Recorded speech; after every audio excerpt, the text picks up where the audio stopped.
Hey everybody, how's it going? It's Movie Buff Beth and I'm back with another video. Doing something a little bit different today. I'm gonna call this a recent highlights series. I was just thinking the other day about a few movies that I've watched recently and I had a few things to say about them. And although I do my everything I watched in the month series, I kind of feel like those are a little bit rushed sometimes. I mean, pretty much all the time, because I watch so much in a given month that I'm not able to dedicate a ton of time to each individual film. So I thought I'd sit down and do this recent highlights series where I sit down and talk about some films that I've watched recently that I would recommend to you, or that I just have opinions about. They're not necessarily the best things I've watched lately or my favorite things, just things that really stuck out in my mind enough that I, got my phone out and took a note on them. And also, this is a way for me to give you guys some recommendations, kind of a more curated form of recommendations of things that I've watched lately. So I hope that you enjoyed this video. I will also be giving you guys ways that you can watch these films. Most of the ones I am going to talk about are available on streaming, so I'll let you guys know where they're available to watch. And as always, if you guys check out any of these films based on my recommendation, please let me know what you thought of them. I love to hear what you guys think. And if you have some recommendations for me based on the films that I picked to share in this video, be sure to let me know as well. So I'm going to start with something light. This movie is not a first time watch. I'd seen it before, but it'd been several years, probably 4 or 5 years since I watched it. Andrew and I threw it on Valentine's Day, and that is Going the Distance. I believe this one came out in about 2010, and it stars Drew Barrymore and Justin Long. But you also have a really good supporting cast. You got Charlie Day, Jason Sudeikis, and Christina Applegate, as well as the really funny part by Jim Gaffigan. First thing I'm going to say about this is it has an all-star cast. I love seeing Drew Barrymore in romantic comedies. I think that she's just great in that genre. She does really well. A lot of my favorite romantic comedies have involved her. And of course, Justin Long, he's just charming as always. I think that he's really fun to watch on screen. Again, it's a light watch. It's not anything amazing or incredible.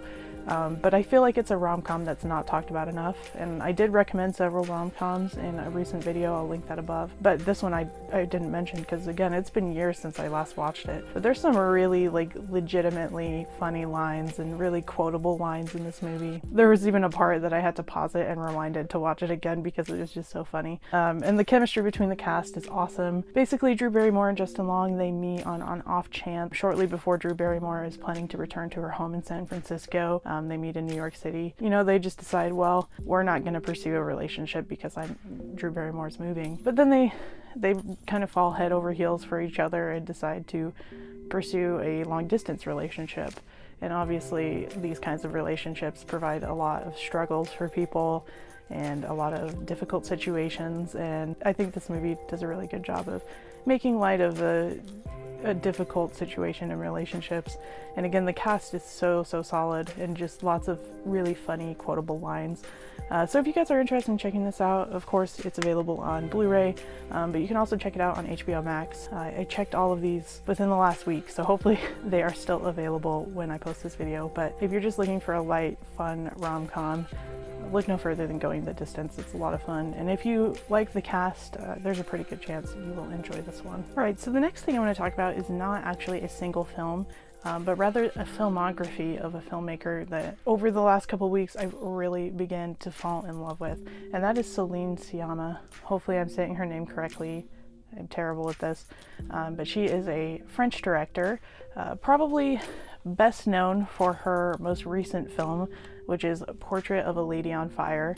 I'll talk about this a little bit more in a second. But Celine Dion, I didn't really know her by name. Obviously, I loved Portrait of a Lady on Fire when I saw it, but her name wasn't super recognizable to me.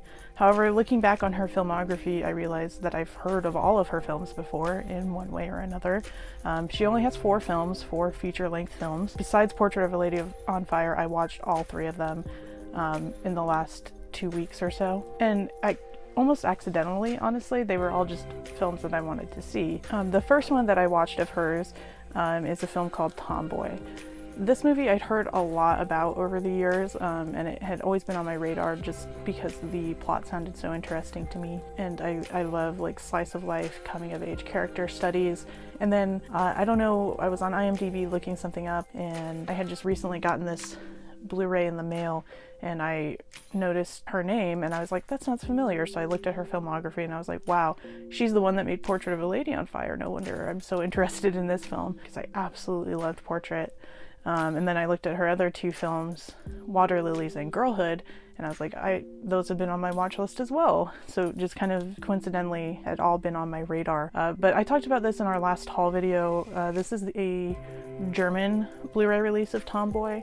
I bought it on American Amazon, and I bought it kind of without thinking, and I realized that, you know, this is a German release of a French film. Of course, it's not English friendly. I mean, in some rare cases they are, but this one was not, unfortunately. So I didn't think super well. I just was so excited to see this movie that I threw it in my cart and I bought it with another film, and it came really fast, and I was so excited to throw it in the Blu-ray player, and I pulled it out of the box and I looked at it and I just thought, man, this is not gonna work, because I don't know French that well. What I ended up doing is I ripped this Blu-ray to my computer, and I found a online subtitle service and downloaded the subtitle track and was able to watch it that way.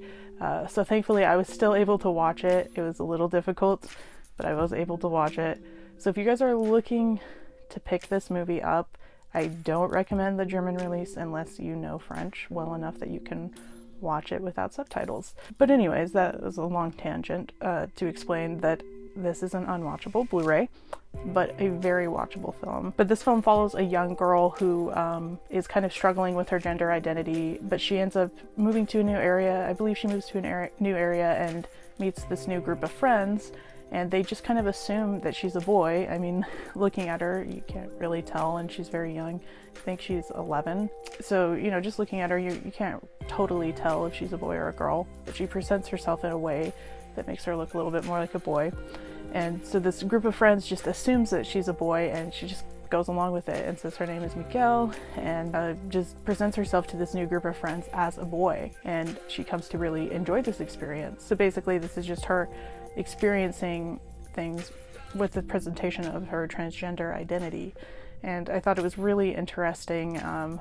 Also kind of a heartbreaking story, but I think a really realistic representation of what a young child might go through in discovering their own gender identity. And I just thought this film was really, really well done. If you guys want to check it out, it is available on Canopy. I'm not super familiar with Canopy. I used to use it when I was in college because I had access to it. Basically, you have to have, I think, any sort of like public library card will work. I could be wrong, but you have to have like a library card or a university email, and then you can access all of their films on there. And I briefly looked through their catalog, and they have a lot of amazing films available. So I would definitely recommend looking into it if that sounds like something that would be accessible for you. And Tomboy is on there. And again, I cannot recommend this film enough. I think that Celine Dion has a really uncanny ability to tap into someone's experience and portray it in a really vulnerable and interesting way. Her first film is called Water Lilies. I unfortunately don't own this in any capacity. The DVD is very difficult to come by. Hopefully one day I'll be able to add it to my collection. But I was able to watch it. I'll just say right now, it's between this and Portrait of a Lady on Fire for my favorite films from her. This film was so good, and I was just so very impressed that it was her first feature film. What I wrote on Letterboxd about this film was, Celine Dion is so talented behind the camera. I can hardly believe this is her first feature. The raw emotion she's able to convey in film is incredible. Her characters are flawed, real, and relatable, and all of her films are a joy to watch, and Water Lilies is no exception. So yeah, Water Lilies, it came out in 2007, and it also stars Adele, I'm gonna butcher her name, Adele Haenel, who is also the star of Portrait of a Lady on Fire. So it's really cool to recognize her in this movie. But this is another coming-of-age character study in which it's two young girls who are kind of exploring their sexuality and their friendship together. And it deals with a lot of really delicate subject matters, but I feel like it does it in a really respectful and realistic way. And that's another ththing that I think Celine Dion is really talented at, is depicting emotions and experiences that are really raw and difficult to watch, but she doesn't do it in like a disrespectful manner. Like, she does it in a really respectful way, and you don't feel like dirty for watching it, even though it's, you know, really uncomfortable experiences. And Water Lilies is a really good depiction of that, and the characters are really well fleshed out. You really care for all of the characters, and yeah, I really connected with this film. I'm not entirely sure why, but as soon as it was over, I hopped right on Letterboxd and gave it 5 stars. I think that this is probably my favorite of hers. I need to watch Portrait again, but this film was just so beautiful. I wish that there was a easily accessible way for you guys to check it out, but if you do come upon the DVD or something, first send it to me and then watch it. No, I'm just kidding. But if you do come upon the DVD, definitely check it out. It'll be well worth your time. I don't know about the availability in other countries. It might be easier to check out, but Water Lilies I absolutely loved. And then her other film is called Girlhood. I don't own this one either, but I was able to check it out on Showtime Anytime, which is something that I have. But I also saw that it's available on Canopy, and then I also saw Fubo and Hoopla. Not familiar with those, but if you guys have those, that's a way you can watch it. It's available several different ways.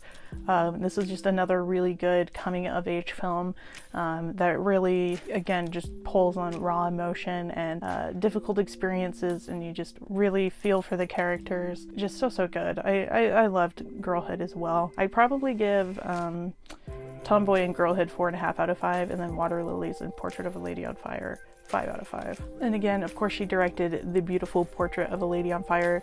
This is available from Criterion, but you can also check it out on Hulu if you want to see it that way. I really need to watch this one again because I loved this film. I looked all around town looking for a theater that was playing this movie, and I finally found it, and I cannot tell you how excited I was to drive to the theater to see this. But the best compliment that I can give this film is the feeling that I had walking out of the movie theater.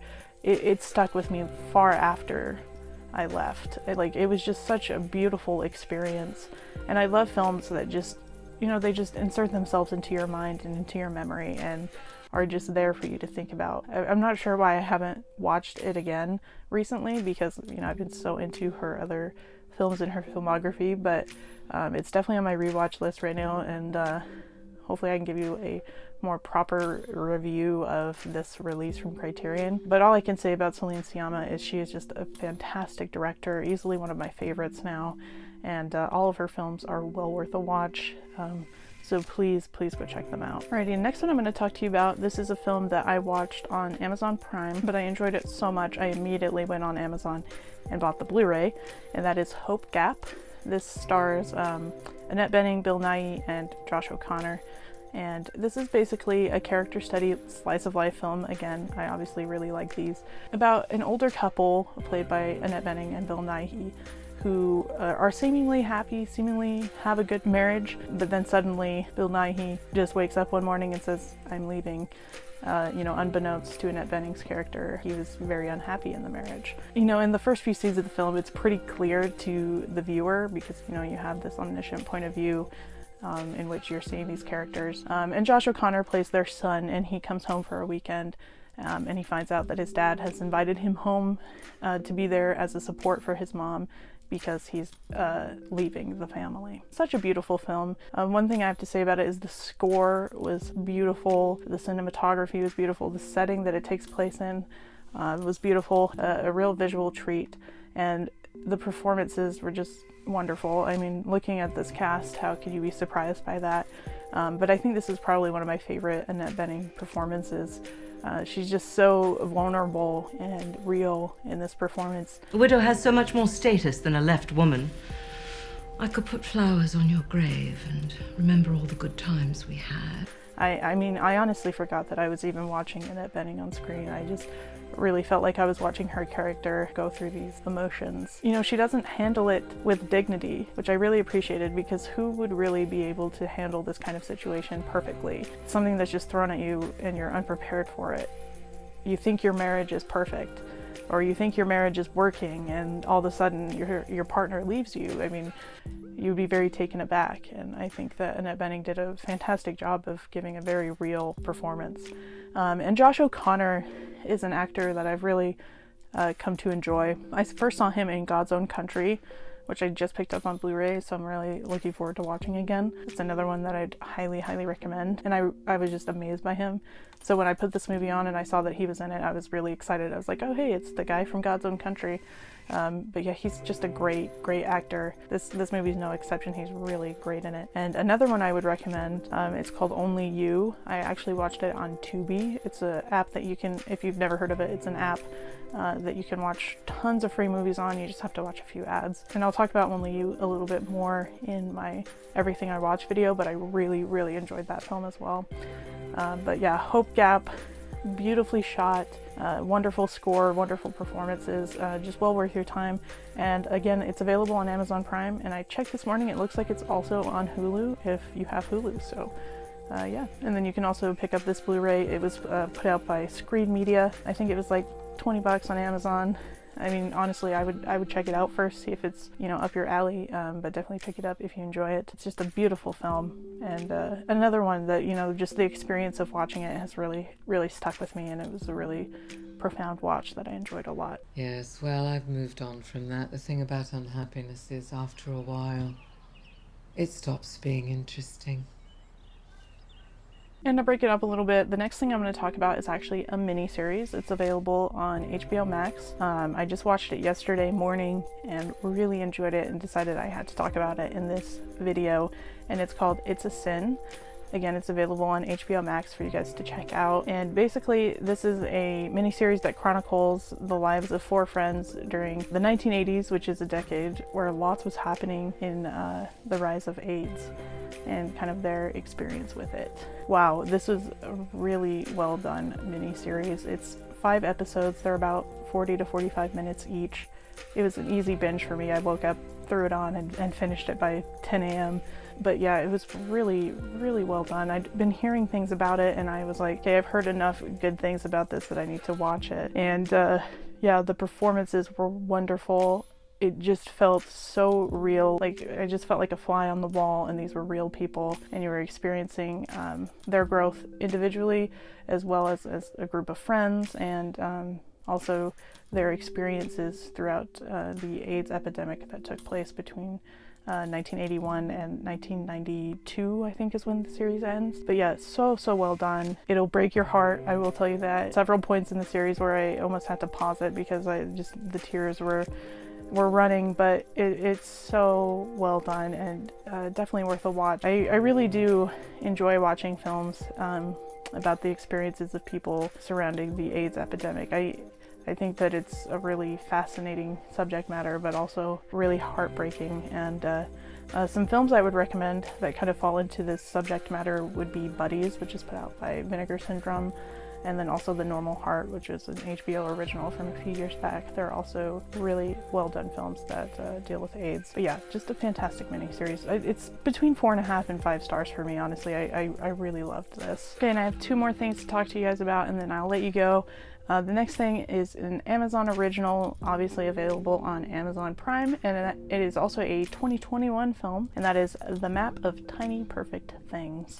I heard nothing about this movie till literally the day before its release earlier this month in February, but this movie really took me by surprise. The film stars Catherine Newton and Kyle Allen. You'll probably recognize Catherine Newton from her recent role in Freaky, as well as Blockers, a comedy that I really enjoyed. And I will say, this is a Groundhog Day-esque time loop film. I know we might be getting sick of those, but this one is very well done. I think that it had enough to it to make it different from the other films of this subgenre to warrant you watching it. A lot of people are going to compare it to Palm Springs because it is a romance wrapped up in a time loop story. But again, I think there was enough different about this film that you could find, reason to watch it. First of all, just so charming. I mean, the chemistry between these 2 leads is wonderful. I love when we have great chemistry between cast members, and I think that they did a great job. Yeah, the film drops you right in. I mean, similar to Palm Springs, sorry to compare, but it just drops you right into the time loop. We don't see why or how it happens or for how long it's been going on. You're just thrown right in. And our main character, played by Kyle Allen, he thinks that he's stuck in this time time loop all alone, and one day he figures out that he's not, and that Catherine Newton is also experiencing this time loop, and it's their experience trying to figure out how to get out of the time loop and whether or not they even should. Like, should they just keep experiencing this day? It's one of those movies that really makes you think about life. You know, I like these movies that make you think and reflect on your own life and the things that you appreciate. It's very introspective in that way, and again, just very charming. Some really funny scenes, of course, thrown in, and a believable romance between the two. But it was just a beautiful, beautiful film. I really enjoyed this one, and a great way to start 2021. I'd probably give it a 4.5 out of 5. I've already watched it twice since it came out a couple weeks ago. But I would definitely recommend this one. Don't look over it just because it is a time loop movie. There's still some really good time loop movies being made, like with Happy Death Day and Palm Springs. I mean, there's been some really great ones in the last few years, and this one is no exception. And the last thing I'm going to talk about, I had to plug this before the end of this video. I just watched this the other night. It's a movie that I've been looking forward to watching for quite a while, and I actually held off on watching it a little bit longer, waiting for this to arrive in the mail, and that is Saint Maud. This is the Zavvi exclusive steelbook, which I believe is still available if you guys want to order it. But in America right now, you can check it out on Epix. It's a streaming service I don't know much about, but you can check it out there. I wanted to wait for this steelbook to arrive. I mean, for one, it's absolutely gorgeous. I mean, probably one of the prettiest steelbooks I've ever seen, but I just wanted to watch it this way. And I'm really glad that I finally was able to check it out. I'll go ahead and show you the inside as well. But wow, what a great film. If you enjoy horror films that are in the vein of like Hereditary, Midsommar, The Witch, I think you will absolutely enjoy this one. It's one of those horror films that, rather than, you know, relying on jump scares, it really dives into more of a psychological side of horror, and honestly that's the scariest for me sometimes. And the lead performance was fantastic, and then you also have Jennifer Ellie, I believe that's how you say her name. Really fantastic performance from her as well. I won't say too much about it because I don't want to spoil it, but this is a quick watch. It's like 84 minutes. So please throw it on if you like psychological horror films. I can't think of a reason why you wouldn't like this film. I just absolutely loved it. I'm so glad that I finally got to see it. So yeah, that's everything that I'm going to recommend to you guys in this recent highlights video. Please let me know if you like this format, if you guys would like me to continue to do these. I don't know how often I'll do them, maybe just when I get, you know, a substantial list of movies to talk about. But yeah, I hope you guys did enjoy. Please let me know if you guys checked out any of these films, or if you've seen any of them already, what you think of them. I would love to hear. Thanks for watching as always. Make sure you subscribe, hit that like button, hit the bell to get notifications when we upload new videos, and I will see you on the next one.